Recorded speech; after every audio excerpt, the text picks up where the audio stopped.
Hello, I'm Daniel, and welcome to the Emunah Project. We here at the Emunah Project are continuing in our series of videos with respect to information, education, inspiration, guidance, advice.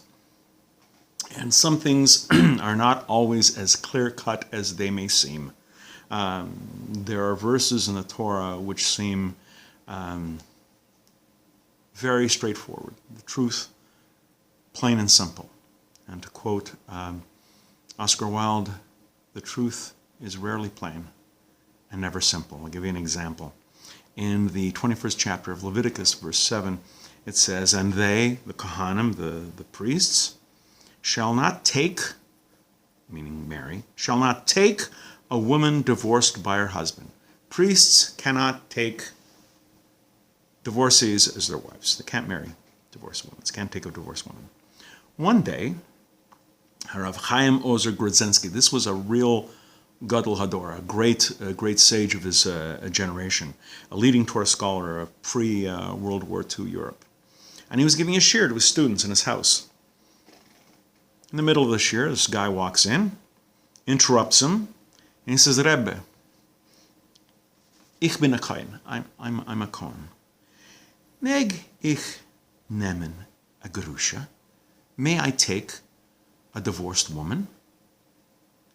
Now, the students were understandably miffed by this whole thing. It was an interruption, and somebody's got the chutzpah, the audacity to disturb Reb Chaim Ozer's shiur, and with such an elementary question. This is like, it's clear-cut. The Torah clearly states, in no uncertain terms, that a Kohen cannot take a divorced woman. Can't marry a divorced woman.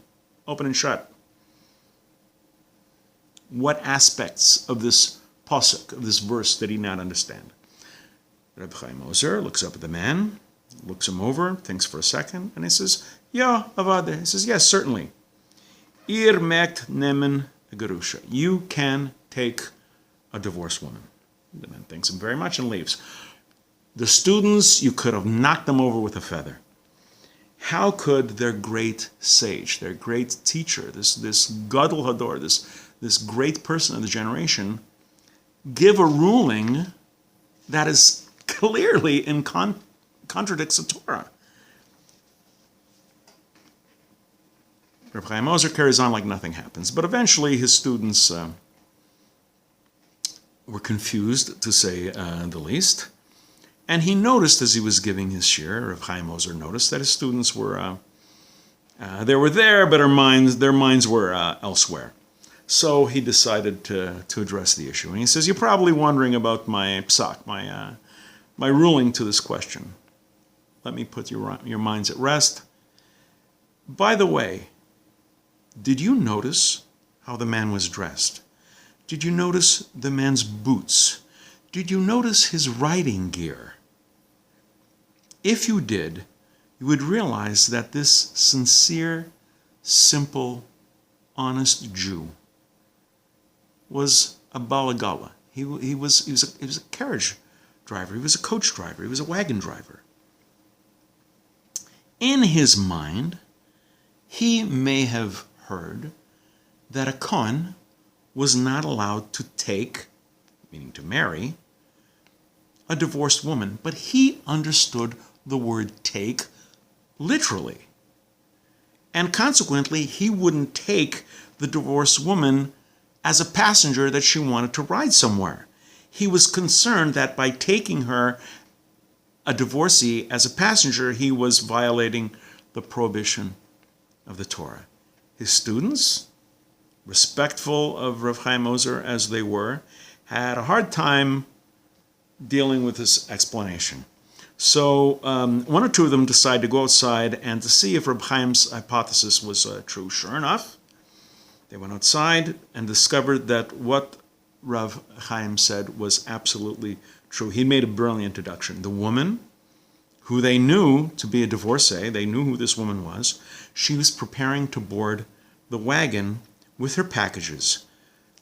And they realized that the simple, pious wagon driver was finally permitted to take a divorced woman as a passenger. It was Rab Shneur Kotler, who made a supplement to this story with the following addendum. He says, when a Rav, when a pasuk, when someone who makes halakhic rulings deals with people, he must see beyond the mere question. He must examine the questioner. More often than not, the situation is much more complex than it seems. One's response is dependent on a number of particular circumstances. The shaila, a religious query,